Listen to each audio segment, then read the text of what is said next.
നിങ്ങൾ വിചാരിക്കും എന്നെ പോലീസ് പൊക്കിയെന്നല്ലേ? ഇത് പോലീസ് പൊക്കിയെന്നല്ല കേട്ടോ. കപ്പലിൽ നിന്ന് ഇറങ്ങിയ ശേഷം ബോട്ടിലൂടിയിട്ട് വന്നിട്ട് കരയിലെത്തിയ ശേഷം ഇമിഗ്രേഷൻ ക്ലിയറൻസിന് വേണ്ടിയിട്ട് ഇരിക്കുന്നതാണ് ഈ പോലീസ് സ്റ്റേഷനിൽ. നമ്മുടെ ഇമിഗ്രേഷൻ കഴിഞ്ഞ് നേരെ ഹോട്ടലിലേക്കാണ് പോയിക്കൊണ്ടിരിക്കുന്നത്. ഹോട്ടലിലെത്തി. കാണുമ്പോൾ കുഴപ്പമില്ല എന്ന് തോന്നുന്നു ഹോട്ടല്. എന്തായാലും അകത്ത് കയറി നോക്കാം നമുക്ക്. പുറത്ത് നിന്ന് നോക്കുമ്പോൾ നല്ല അടിപൊളി ഹോട്ടൽ, അകത്ത് നിന്നും ഇതുപോലെയാണെന്ന് വിശ്വസിക്കാം. അപ്പോൾ നമ്മൾ ചെക്കിനായി ഇനി റൂമിലോട്ട് പോയിക്കൊണ്ടിരിക്കുകയാണ്. നമ്മൾ കാർഡൊക്കെ കിട്ടി 3rd ഫ്ലോറിലേക്കാണ് പോയിക്കൊണ്ടിരിക്കുന്നത്. നല്ല അടിപൊളി ഹോട്ടൽ. അകത്ത് കയറി നോക്കുമ്പോൾ നല്ല സൂപ്പർ ഹോട്ടലാട്ടോ. 3rd ഫ്ലോറിലാണ് റൂം കിട്ടിയത്. ഇവിടെ റൂമിൽ നല്ല സെറ്റപ്പ് ആയിട്ടുള്ളത്. വിശാലമായിട്ടുള്ള സുന്ദരമായിട്ടുള്ള റൂം. പുതിയതായിട്ട് ബിൽഡ് ചെയ്താന്ന് തോന്നുന്നു. എന്താ വെച്ചാൽ ഇവിടുത്തെ ഫർണിച്ചറൊക്കെ ബ്രാൻഡ് ന്യൂ ആയിട്ട് തോന്നിക്കുന്നുണ്ട്.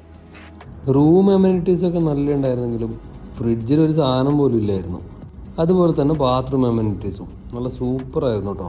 കൂടാതെ കപ്പലിലുള്ള പോലെ എമർജൻസി എസ്കേപ്പിന് വേണ്ടിയിട്ടുള്ള ഒരു ബ്രീത്തിങ് ഓപ്പറേറ്റീവ്സും ഇതിൽ പ്രൊവൈഡ് ചെയ്തിട്ടുണ്ടായിരുന്നു. ഇത് ഫയർ ഫൈറ്റ് ചെയ്യാൻ വേണ്ടിയിട്ടുള്ളതല്ല, ജസ്റ്റ് എസ്കേപ്പ് ചെയ്യാൻ വേണ്ടിയിട്ടുള്ള ഒരു ബ്രീത്തിങ് ഡിവൈസ്. റൂമിലിരുന്നിട്ട് സമയം കളയണ്ടല്ലോ. നമുക്ക് മെസ് റൂമല്ല കപ്പലിൽ അതേ ടേം തന്നെ യൂസ് ചെയ്തിട്ട് അതിൻ്റെ ശീലമായി പോയി. നമുക്ക് ഇവിടുത്തെ റെസ്റ്റോറൻറ്റും സെറ്റപ്പൊക്കെ എങ്ങനെയാണെന്ന് നോക്കാം. അപ്പോൾ നമുക്ക് പുറത്തെല്ലാം ഒന്ന് കറങ്ങിയിട്ട് ആൾക്കാരെല്ലാം ഒന്ന് കണ്ട് വിശദമായിട്ടൊന്ന് നോക്കിയിട്ട് വരാം. ഒരു ജ്യൂസൊക്കെ കുടിച്ച് ഇങ്ങനെ ഇരിക്കുകയാണ് കേട്ടോ. ഞാനിപ്പോൾ ഭക്ഷണം കഴിക്കാൻ നമുക്ക് dinner. Then the remaining amount can you give me in Djibouti money?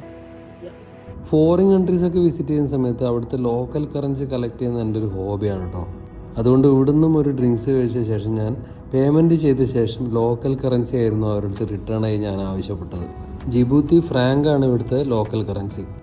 $1 change ചെയ്ത സമയത്ത് 177 അടുത്ത് DJF ആണ് നമുക്ക് ലഭിക്കുന്നത്, അതായത് ജിബൂത്തി ഫ്രാങ്ക്. ക്യാഷൊക്കെ കളക്ട് ചെയ്ത് ഡിന്നറും കഴിച്ചിട്ട് നേരെ പോയി കിടന്നു. ഇവിടുത്തെ ജിമ്മൊക്കെ ഒന്ന് നേരത്തെ നോക്കി വന്നിട്ടുണ്ടായിരുന്നു. ഇത്രയും നല്ല ജിമ്മൊക്കെ തന്നിട്ട് എങ്ങനെയാ ഇത് യൂസ് ചെയ്യാതിരിക്കുക. അപ്പോൾ നാളെ അതിരാവിലെ എഴുന്നേറ്റ് ഇതൊന്ന് പയറ്റി നോക്കാം. അപ്പോൾ ഇതുപോലുള്ള കൊച്ചു കൊച്ചു വീഡിയോസുമായി നമുക്ക് ഇനിയും കാണാം. അപ്പം ചാനൽ സബ്സ്ക്രൈബ് ചെയ്യാത്തവരുണ്ടെങ്കിൽ സബ്സ്ക്രൈബ് ചെയ്യണേ.